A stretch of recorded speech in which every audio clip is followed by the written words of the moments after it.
ਤੇ 22 ਧਾਰ ਦੇ ਹਿੰਦੂ ਪਹਾੜੀ ਰਾਜ ਇਕੱਠੇ ਹੋ ਕੇ ਆਉਂਦੇ ਹਮਲੇ ਕਰਦੇ ਨੇ। ਅਨੰਦਪੁਰ ਸਾਹਿਬ ਦੀ ਧਰਤੀ ਤੇ ਕਈ ਜੰਗਾਂ ਹੋਈਆਂ ਸਾਧ ਸੰਗਤ। ਇਹਨਾਂ ਜੰਗਾਂ ਦੇ ਵਿੱਚੋਂ ਇੱਕ ਜੰਗ ਸੀ ਬੜੀ ਮਹੱਤਵਪੂਰਨ, ਲੋਹਗੜ੍ਹ ਕਿਲੇ ਦੀ ਜੰਗ। ਲੋਹਗੜ੍ਹ ਦਾ ਕਿਲਾ ਮਹਾਰਾਜ ਨੇ ਅਨੰਦਪੁਰ ਸਾਹਿਬ ਜਿਹੜਾ ਆਨੰਦਗੜ੍ਹ ਦਾ ਕਿਲਾ ਹੈ ਉਹਦੇ ਬਿਲਕੁਲ ਨੇੜੇ ਬਣਾਇਆ, ਦੱਖਣ ਵਾਲੀ ਸਾਈਡ ਤੇ। ਹੁਣ ਸੱਚੇ ਪਾਤਸ਼ਾਹ ਜੀ ਨੇ ਇਸ ਕਿਲੇ ਦਾ ਨਾਮ ਲੋਹਗੜ੍ਹ ਤਾਂ ਰੱਖਿਆ ਕਿਉਂਕਿ ਕਿਲਾ ਬੜਾ ਮਜ਼ਬੂਤ ਸੀ। ਇਸ ਕਿਲੇ ਦੇ ਵਿੱਚ ਹਥਿਆਰ ਜਿਹੜੇ ਉਹ ਵੀ ਤਿਆਰ ਕੀਤੇ ਜਾਂਦੇ ਸਨ। ਤੇ 22 ਧਾਰ ਦੇ ਰਾਜਿਆਂ ਨੇ ਮੁਗਲ ਫੌਜਾਂ ਨਾਲ ਮਿਲ ਕੇ ਕਈ ਸਮੇਂ ਅਨੰਦਪੁਰ ਸਾਹਿਬ ਤੇ ਹਮਲੇ ਕੀਤੇ, ਪਰ ਜਦੋਂ ਕਾਮਯਾਬੀ ਨਾ ਮਿਲੀ ਵਾਪਸ ਮੁੜ ਆਉਂਦੇ ਰਹੇ। ਆਖਰਕਾਰ ਜਸਵਾਲ ਦਾ ਰਾਜਾ ਕੇਸਰੀ ਚੰਦ ਉਹ ਕਹਿਣ ਲੱਗਾ, ਹੁਣ ਮੈਂ ਇਸ ਗੱਲ ਦਾ ਪ੍ਰਣ ਕਰ ਲਿਆ ਕਿ ਮੈਂ ਹੁਣ ਮਹਾਰਾਜ ਦੇ ਉੱਪਰ ਹਮਲਾ ਕਰਕੇ ਮਹਾਰਾਜ ਨੂੰ ਹਰਾ ਕੇ ਹੀ ਦਮ ਲਵਾਂਗਾ। ਵਿਉਂਤ ਕੀ ਬਣਾਈ ਗਈ ਕਿ ਹਮਲਾ ਜਿਹੜਾ ਹੈ ਲੋਹਗੜ੍ਹ ਕਿਲੇ ਦੇ ਉੱਪਰ ਕੀਤਾ ਜਾਏ। ਹੁਣ ਲੋਹਗੜ੍ਹ ਦਾ ਕਿਲਾ ਬੜਾ ਮਜ਼ਬੂਤ ਹੈ, ਦਰਵਾਜ਼ਾ ਬੜਾ ਤਕੜਾ ਲੱਗਾ ਹੋਇਆ। ਕਹਿੰਦੇ ਫਿਰ ਜੇ ਕਿਲੇ ਉੱਪਰ ਹਮਲਾ ਕਰਨਾ ਹੈ ਤੇ ਦਰਵਾਜ਼ੇ ਨੂੰ ਪਹਿਲਾਂ ਤੋੜਨਾ ਜ਼ਰੂਰੀ ਹੈ। ਕਹਿੰਦੇ ਦਰਵਾਜ਼ਾ ਕਿਵੇਂ ਟੁੱਟੇਗਾ? ਕਹਿੰਦੇ ਕਿਸੇ ਬੰਦੇ ਦੇ ਵੱਸ ਦੀ ਗੱਲ ਨਹੀਂ ਹੈ ਦਰਵਾਜ਼ੇ ਨੂੰ ਤੋੜਨਾ। ਕਹਿੰਦੇ ਇਹਦੇ ਲਈ ਆਪਾਂ ਹਾਥੀ ਨੂੰ ਅੱਗੇ ਲਾ ਕੇ ਤੋਰਾਂਗੇ ਫੌਜਾਂ ਦੇ। ਤੇ ਹਾਥੀ ਨੂੰ ਕਹਿੰਦੇ ਸ਼ਰਾਬ ਪਿਆ ਕੇ ਮਸਤ ਕਰ ਦਿੱਤਾ। ਹਾਥੀ ਦੇ ਸੁੰਡ ਦੇ ਨਾਲ ਤਿੱਖੀਆਂ ਤਲਵਾਰਾਂ ਬੰਨ੍ਹ ਦਿੱਤੀਆਂ ਵੀ ਜਦੋਂ ਸੁੰਡ ਇਉਂ ਚਲਾਏਗਾ ਤਲਵਾਰਾਂ ਦੇ ਨਾਲ ਸਾਹਮਣੇ ਆਉਣ ਵਾਲੇ ਉਹ ਵੱਡੇ ਟੁੱਕੇ ਜਾਣਗੇ। ਹਾਥੀ ਦੇ ਮੱਥੇ ਤੇ ਬੜੀਆਂ ਮਜ਼ਬੂਤ ਤਵੀਆਂ ਜਿਹੜੀਆਂ ਸੀ ਬੰਨ੍ਹ ਦਿੱਤੀਆਂ। ਤੇ ਕੇਸਰੀ ਚੰਦ ਇਸ ਹਾਥੀ ਨੂੰ ਅੱਗੇ ਲਾ ਕੇ ਫੌਜਾਂ ਦੀ ਅਗਵਾਈ ਕਰਦਿਆਂ ਕਰਦਿਆਂ ਲੋਹਗੜ੍ਹ ਨੂੰ ਵੱਧ ਰਿਹਾ ਹੈ। ਤੇ ਸੱਚੇ ਪਾਤਸ਼ਾਹ ਦੇ ਤੱਕ ਸਰਦਾਰ ਚੜ੍ਹਤ ਸਿੰਘ ਬਰਾੜ ਆ ਕੇ ਖਬਰ ਦਿੰਦਾ, ਕਹਿੰਦਾ ਮਹਾਰਾਜ ਪਤਾ ਲੱਗਾ ਹੈ 22 ਧਾਰ ਦੇ ਹਿੰਦੂ ਪਹਾੜੀ ਰਾਜੇ ਲਾਮ ਲਸ਼ਕਰ ਇਕੱਠਾ ਕਰਕੇ ਇੱਕ ਮਸਤ ਹਾਥੀ ਨੂੰ ਫੌਜਾਂ ਦੇ ਅੱਗੇ ਤੋਰ ਕੇ ਤੇ ਲੋਹਗੜ੍ਹ ਦੇ ਕਿਲੇ ਵੱਲ ਨੂੰ ਵੱਧਦੇ ਆ ਰਹੇ ਨੇ। ਤੇ ਸੱਚੇ ਪਾਤਸ਼ਾਹ ਦੀ ਗੱਲ ਸੁਣ ਕੇ ਮੁਸਕਰਾਏ। ਮੁਸਕਰਾ ਕੇ ਮਹਾਰਾਜ ਕਹਿਣ ਲੱਗੇ ਵੀ ਕੋਈ ਗੱਲ ਨਹੀਂ, ਘਬਰਾਉਣ ਦੀ ਲੋੜ ਨਹੀਂ। ਜੇ 22 ਧਾਰ ਦੇ ਰਾਜੇ ਹਾਥੀ ਲੈ ਕੇ ਆ ਰਹੇ ਨੇ ਤੇ ਸਾਡੇ ਕੋਲ ਵੀ ਬੜੇ ਬੜੇ ਤਕੜੇ ਸਿੰਘ ਨੇ ਜਿਹੜੇ ਹਾਥੀਆਂ ਦਾ ਮੁਕਾਬਲਾ ਕਰ ਲੈਂਦੇ ਨੇ। ਹਜੂਰ ਨੇ ਦੁਨੀ ਚੰਦ ਵੱਲ ਇਸ਼ਾਰਾ ਕੀਤਾ, ਜਿਹੜਾ ਕੱਦ ਕਾਠ ਕਰਕੇ ਸਰੀਰ ਕਰਕੇ ਬੜਾ ਤਕੜਾ ਸੀ, ਲੰਗਰ ਦੇ ਵਿੱਚ ਸੇਵਾ ਕਰਿਆ ਕਰਦਾ ਸੀ, ਖੁਰਾਕ ਬੜੀ ਖੁੱਲੀ ਸੀ ਇਹਦੀ, ਸਰੀਰ ਬੜਾ ਤਕੜਾ। ਜਦੋਂ ਮਹਾਰਾਜ ਨੇ ਇਹਦਾ ਨਾਮ ਲਿਆ ਕਿ ਕੱਲ ਨੂੰ ਹਾਥੀ ਦਾ ਮੁਕਾਬਲਾ ਕਰਨਗੇ ਦੁਨੀ ਚੰਦ, ਤੇ ਇਤਿਹਾਸਕਾਰ ਕਹਿੰਦੇ ਨੇ ਦੁਨੀ ਚੰਦ ਇਹ ਗੱਲ ਸੁਣ ਕੇ ਡਰ ਗਿਆ, ਘਬਰਾ ਗਿਆ। ਕਹਿੰਦਾ ਕਿੱਥੇ ਹਾਥੀ ਤੇ ਕਿੱਥੇ ਬੰਦਾ, ਕੋਈ ਮੁਕਾਬਲਾ ਨਹੀਂ ਹੈ। ਕਹਿੰਦੇ ਮਹਾਰਾਜ ਐਵੇਂ ਹੀ ਕਿਤੇ ਮਰਵਾ ਹੀ ਨਾ ਦੇਣ ਹਾਥੀ ਨਾਲ ਲੜਾ ਕੇ। ਕਹਿੰਦੇ ਇਹਦੇ ਨਾਲੋਂ ਤਾਂ ਚੰਗਾ ਹੈ ਮਹਾਰਾਜ ਨੂੰ ਬਿਨਾਂ ਦੱਸਿਆਂ ਚੋਰੀ ਚੋਰੀ ਨਿਕਲ ਜਾਈਏ ਰਾਤ ਨੂੰ। ਇਹਦੇ ਸਾਥੀ ਜਿਹੜੇ ਸਨ ਉਹਨਾਂ ਨੇ ਰਲ ਮਿਲ ਕੇ ਦੁਨੀ ਚੰਦ ਨੂੰ ਕਿਲੇ ਦੀ ਕੰਧ ਦੇ ਉੱਪਰੋਂ ਦੀ ਬਾਹਰ ਕੱਢਣ ਦੀ ਕੋਸ਼ਿਸ਼ ਕੀਤੀ। ਸਰੀਰ ਬੜਾ ਤਕੜਾ ਸੀ। ਜਦੋਂ ਰੱਸੇ ਨਾਲ ਫੜ ਕੇ ਇਹਨੂੰ ਥੱਲੇ ਉਤਾਰਿਆ, ਕਹਿੰਦੇ ਥੱਲੇ ਉਤਰਦਿਆਂ ਇਹ ਡਿੱਗ ਪਿਆ ਤੇ ਇਹਦੀ ਲੱਤ ਟੁੱਟ ਗਈ। ਬੜੀ ਮੁਸ਼ਕਿਲ ਨਾਲ ਘਰ ਪਹੁੰਚਿਆ ਤੇ ਘਰ ਪਹੁੰਚ ਕੇ ਇਹਦੀ ਮੌਤ ਹੋ ਜਾਂਦੀ ਹੈ। ਗੁਰਬਾਣੀ ਦਾ ਫੈਸਲਾ ਹੈ, ਸਹਿਬ ਸੰਕਟ ਵੈ ਸੇਵਕ ਭੱਜੈ, ਚਿਰੰਕਾਲ ਨਾ ਜੀਵੇ ਦੋ ਕੁਲ ਲੱਜੈ। ਕਹਿੰਦੇ ਜਦੋਂ ਕਿਤੇ ਸਾਹਿਬ ਤੇ ਸੰਕਟ ਆ ਜਾਏ ਤੇ ਸੇਵਕ ਭੱਜ ਕੇ ਬਚਣ ਦੀ ਕੋਸ਼ਿਸ਼ ਕਰੇ, ਕਹਿੰਦੇ ਉਹ ਵੀ ਬਚ ਨਹੀਂ ਸਕਦਾ, ਬਚ ਨਹੀਂ ਸਕਦਾ। ਤੇ ਮਾਲਕ ਦਾ ਸਾਥ ਛੱਡਣ ਕਰਕੇ ਔਖੇ ਵੇਲੇ ਕਹਿੰਦੇ ਉਹਦੀਆਂ ਕੁੱਲਾਂ ਵੀ ਲੱਜਤ ਹੋ ਜਾਂਦੀਆਂ ਨੇ।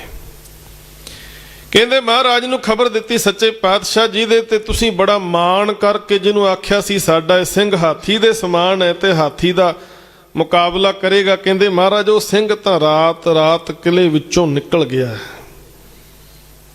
ਤੇ ਸੱਚੇ ਪਾਤਸ਼ਾਹ ਕਹਿੰਦੇ ਵੀ ਕੋਈ ਗੱਲ ਨਹੀਂ, ਫਿਰ ਪਹਿਲਾਂ ਹਾਥੀ ਦਾ ਮੁਕਾਬਲਾ ਸਾਡੇ ਹਾਥੀ ਵਰਗੇ ਸਿੰਘ ਨੇ ਕਰਨਾ ਸੀ, ਜੇ ਉਹ ਚਲਿਆ ਗਿਆ ਤੇ ਕੋਈ ਗੱਲ ਨਹੀਂ, ਹੁਣ ਹਾਥੀ ਦਾ ਮੁਕਾਬਲਾ ਸਾਡਾ ਬੱਬਰ ਸ਼ੇਰ ਕਰੇਗਾ। ਬੱਬਰ ਸ਼ੇਰ। ਤੇ ਉਸ ਵੇਲੇ ਮਹਾਰਾਜ ਨੇ ਇਸ਼ਾਰਾ ਕੀਤਾ ਭਾਈ ਸਾਹਿਬ ਭਾਈ ਬਚਿੱਤਰ ਸਿੰਘ ਜੀ ਵੱਲ, ਜਿਹੜੇ ਕੱਦ ਕਾਠ ਕਰਕੇ ਕੋਈ ਬਹੁਤੇ ਵੱਡੇ ਨਹੀਂ ਸਨ। ਉਹਨਾਂ ਦਾ ਕੱਦ ਜਿਹੜਾ ਹੈ ਇਤਿਹਾਸਕਾਰ ਦੱਸਦੇ ਤਕਰੀਬਨ 4.5 ਫੁੱਟ ਦੇ ਕਰੀਬ ਕੱਦ ਸੀ ਉਹਨਾਂ ਦਾ, ਸਰੀਰ ਵੀ ਹੌਲਾ ਜਿਹਾ। ਜਦੋਂ ਮਹਾਰਾਜ ਨੇ ਇਸ਼ਾਰਾ ਕੀਤਾ ਭਾਈ ਬਚਿੱਤਰ ਸਿੰਘ ਜੀ ਵੱਲ, ਤੇ ਭਾਈ ਬਚਿੱਤਰ ਸਿੰਘ ਉੱਠ ਕੇ ਆਇਆ, ਮਹਾਰਾਜ ਦੇ ਚਰਨਾਂ ਵਿੱਚ ਸੀਸ ਝੁਕਾਇਆ, ਆਖਿਆ ਮਹਾਰਾਜ ਜੇ ਤੁਹਾਡਾ ਹੱਥ ਸਿਰ ਦੇ ਉੱਪਰ ਹੋਵੇ, ਇੱਕ ਹਾਥੀ ਕੀ ਤੁਹਾਡੀ ਕਿਰਪਾ ਨਾਲ ਮਹਾਰਾਜ ਸੈਂਕੜੇ ਹਾਥੀਆਂ ਨਾਲ ਵੀ ਮੈਂ ਲੜ ਜਾਵਾਂਗਾ, ਭਿੜ ਜਾਵਾਂ। ਆਪਣਾ ਮੇਰ ਭਰਿਆ ਹੱਥ ਮੇਰੇ ਸੀਸ ਤੇ ਰੱਖਿਓ। ਤੇ ਸਤਿਗੁਰੂ ਬੜੇ ਖੁਸ਼ ਹੋਏ, ਮਹਾਰਾਜ ਮੁਸਕਰਾ ਪਏ। ਇੱਕ ਨਾਗਨੀ ਵਰਸ਼ਾ ਸੱਚੇ ਪਾਤਸ਼ਾਹ ਨੇ ਭਾਈ ਬਚਿੱਤਰ ਸਿੰਘ ਨੂੰ ਦਿੱਤਾ, ਨਾਲ ਥਾਪੜਾ ਦੇ ਕੇ ਤੋਰਿਆ, ਸਾਰੀ ਰਣਨੀਤੀ ਜੰਗ ਦੀ ਸਮਝਾ ਦਿੱਤੀ। ਕਹਿੰਦੇ ਦਰਬਾਈ ਧਾਰ ਦੇ ਹਿੰਦੂ ਪਹਾੜੀ ਰਾਜੇ ਰਾਜਾ ਕੇਸਰੀ ਚੰਦ ਇਸਵਾਲ ਦਾ ਕਹਿੰਦੇ ਫੌਜਾਂ ਦੀ ਅਗਵਾਈ ਕਰਦਿਆਂ ਕਰਦਿਆਂ ਲੋਹਗੜ੍ਹ ਦੇ ਕਿਲੇ ਦੇ ਬਿਲਕੁਲ ਨੇੜੇ ਪਹੁੰਚ ਗਏ।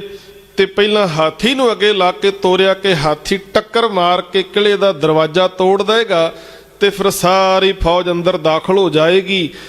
ਗਿਣਤੀ ਦੇ ਸਿੰਘਾਂ ਨੂੰ ਹੱਥੋਂ ਹੱਥੀ ਫੜ ਕੇ ਖਤਮ ਕਰ ਦਿਆਂਗੇ ਤੇ ਕਿਲਾ ਫਤਿਹ ਕਰ ਲਵਾਂਗੇ।